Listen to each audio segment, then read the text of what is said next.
Breaking news తిరుమలలో శ్రీవారి భక్తులతో అమర్యాదకరంగా ప్రవర్తిస్తే చర్యలు తప్పవని గట్టి హెచ్చరికలు పంపింది టీటీడీ. బ్రేక్ దర్శనం సందర్భంగా ఆలయంలో భక్తుడితో ఓవర్ యాక్షన్ చేసిన సూపరింటెండెంట్ ను బదిలీ చేసింది. వరాహస్వామి ఆలయం దగ్గర టీటీడీ బోర్డు సభ్యురాలితోనే క్రమశిక్షణారాహిత్యంగా వ్యవహరించిన ఉద్యోగిపై వేటు వేసింది.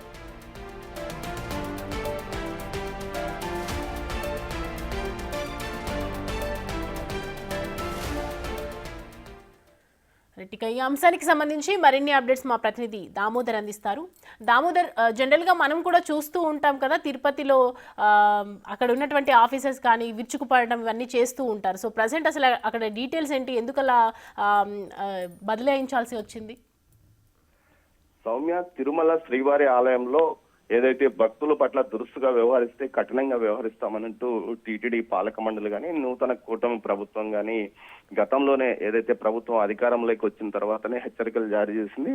ఈ దిశలో భాగంగా అనేక సంస్కరణలు తీసుకురావడానికి ప్రయత్నాలు చేస్తున్న నేపథ్యం. అయితే తాజాగా బ్రేక్ దర్శనానికి వచ్చిన ఓ భక్తుడిని అటు పడికావలి వద్ద విధుల్లో ఉన్న సూపరింటెండెంట్ తో పాటు దఫేదారు అవమానకరమైన రీతిలో మాట్లాడారని టీటీడీ చైర్మన్ కు ఫిర్యాదు చేశారు. ఈ విషయం మీద విచారణ జరిపిన ఏదైతే టీటీడీ చైర్మన్ గానీ విజిలెన్స్ అధికారులు అది నిజమని తేల్చారు. అయితే ఈ విషయానికి సంబంధించి తన వద్దకు రమ్మని టీటీడీ చైర్మన్ సిబ్బంది కార్యాలయం ఫోన్ చేసినప్పటికీ ఏదైతే అప్పుడు విధుల్లో ఉన్న దఫేదారు అదేవిధంగా ఏదైతే సూపరింటెండెంట్ ప్రసాద్ ఏమాత్రమూ లెక్క చేయకుండా వ్యవహరించారు. దీంతో పాటు నిన్న టీటీడీ బోర్డు సభ్యురాలు ఒకరు వరహాస్వామి ఆలయంలోకి వెళ్ళడానికి ప్రయత్నిస్తుండగా అక్కడ విధుల్లో ఉన్న ఏదైతే మరో ఉద్యోగి, అక్కడ వరహాస్వామి ఆలయం వద్ద విధుల్లో ఉన్న ఉద్యోగి ఆమె పట్ల క్రమశిక్షణ రాహిత్యంగా మాట్లాడడమే కాకుండా ఆమెను లోపలికి వెళ్ళనీయకుండా అడ్డుకోవడం జరిగింది. ఏదైతే బోర్డు పాలక సభ్యులు కానీ చైర్మన్ కానీ ఏ సమయంలో అయినా లోనికి వెళ్లేందుకు అనుమతులు ఉంటాయి, అటు తనిఖీలకు కానీ అటు విషయాలను పరిశీలించడానికి. కానీ ఆమె బోర్డు సభ్యురాలు, ముఖ్యంగా ఎవరైతే మాజీ కేంద్ర మంత్రి ప్రస్తుత బోర్డు సభ్యురాలైన పనబాక లక్ష్మిని అడ్డుకోవడం జరిగింది. ఈ విషయంలో వెంటనే ఆమె టీటీడీ ఉన్నతాధికారులకు ఫిర్యాదు చేయడంతో అతన్ని సస్పెండ్ చేసినట్లు సమాచారం. అయితే అదేవిధంగా టీటీడీ ఏదైతే తిరుమల ఆలయంలో భక్తుడిని అవమానకర రీతిలో మాట్లాడిన సూపరింటెండెంట్ ప్రసాద్ తో పాటు అక్కడ పనిచేస్తున్న దఫేదారును కూడా వెంటనే బదిలీ చేసినట్లు, అప్రాధాన్య పోస్టులకు బదిలీ చేసినట్టు తెలుస్తుంది. దీంతో పాటు భవిష్యత్తులో ప్రతి ఉద్యోగి యొక్క నేమ్ కనిపించే విధంగా బ్యాడ్జ్లు కూడా తయారు చేయాలంటూ కూడా అధికారులను నిన్న పాలక మండలి సమావేశం సందర్భంగా ఈ విషయం చర్చకు వచ్చినప్పుడు టీటీడీ చైర్మన్ ఆదేశాలు జారీ చేసినట్టు తెలుస్తుంది.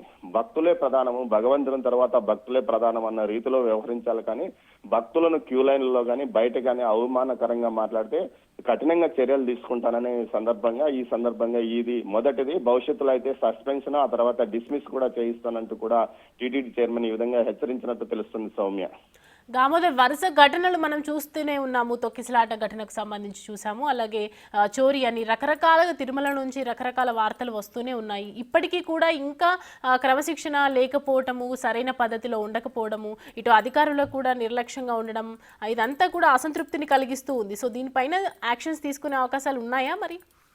ఖచ్చితంగా సౌమ్య, గత 5 సంవత్సరాలుగా భక్తులను పట్ల నిర్లక్ష్యంగా వ్యవహరించడంతో పాటు ఉద్యోగుల్లో కూడా ఓ రకమైన నిర్లిప్తత, తామే గొప్ప అన్న భావం వారిలో ఏర్పడడంతో పాటు వివిధ రకాలుగా వారు లాబింగ్ అలవాటు పడ్డ నేపథ్యంలో ఒక్కసారిగా క్రమశిక్షణ చర్యలు తీసుకున్న నేపథ్యంలోనే ఈ ఫలితం కనిపిస్తుంది. మొత్తం మీద ఏదైతే ఈ పాలక మండలి వచ్చినప్పటి నుంచి పలు విచారణలు చేయించాల్సి వస్తుంది. అటు టీటీడీ కల్తీ ఇష్యూతో పాటు గతంలో జరిగిన కుంభకోణాల ఇష్యూను, అదేవిధంగా ఏదైతే ఇంజనీరింగ్ పనుల్లో జరిగిన నాణ్యత, ప్రసాదాల కొనుగోలు, ఇలాంటి వ్యవహారాలతో తనమునుకులైన అధికార యంత్రాంగం ఈ వైపున కూడా దృష్టి సారించింది.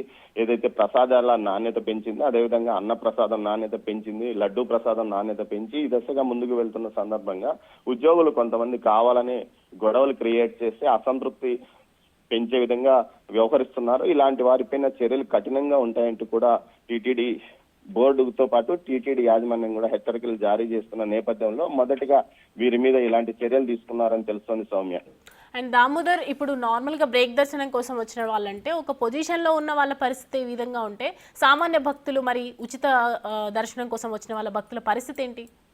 ఖచ్చితంగా ఈ విషయంలోనే అందుకే నేరుగా దర్శనం సమయాన్ని కుదించే విధంగా ఆర్టిఫిషియల్ ఇంటెలిజెన్స్ ద్వారా నేరుగా దర్శనం కలిగించేలా ఏ విధంగా దర్శనం కలిగించాలి, గుడిలో అయితే ఆలయంలోకి వెళ్ళిన భక్తుల పట్ల ఏ విధంగా వ్యవహరించాలన్న విషయం మీద ఒక కసరత్తు పాలక మండలితో పాటు ప్రభుత్వం కూడా చేస్తుంది. అందులో భాగంగానే ఇప్పటికే ఆర్టిఫిషియల్ ఇంటెలిజెన్స్ వారితో చర్చించింది. దీంతో పాటు గూగుల్ సహకారంతో ఏదైతే వాట్సాప్ సేవలను విస్తరించడానికి కూడా టీటీడీ ప్రయత్నిస్తుంది. ఇందులో భాగంగా దానికి సంబంధించి వైస్ చైర్మన్ చందు తోటతో పాటు ఇతర ఉన్నతాధికారులు కూడా టీటీడీ అదనపు యువతో గత 2 దఫాలుగా సమావేశమయ్యారు. ఈ విషయాన్ని కూడా ఏదైతే ప్రతిపక్షాలు వక్రీకరించాయంటూ కూడా టీటీడీ చెప్తున్నది. మొత్తం మీద అయితే భక్తులకు సులభతరమైన దర్శనం, సంతృప్తికరమైన దర్శనం కలిగించడానికి చర్యలు తీసుకుంటున్నామని చెప్తున్నారు. అందుకే ఏదైతే నేమ్ బేడ్స్ ఉంటే ఖచ్చితంగా ఎవరైతే దురుసుగా వ్యవహరించారో వారి మీద చర్యలు తీసుకునే అవకాశం ఉంటుంది. వారి పేరు తెలుస్తుంది,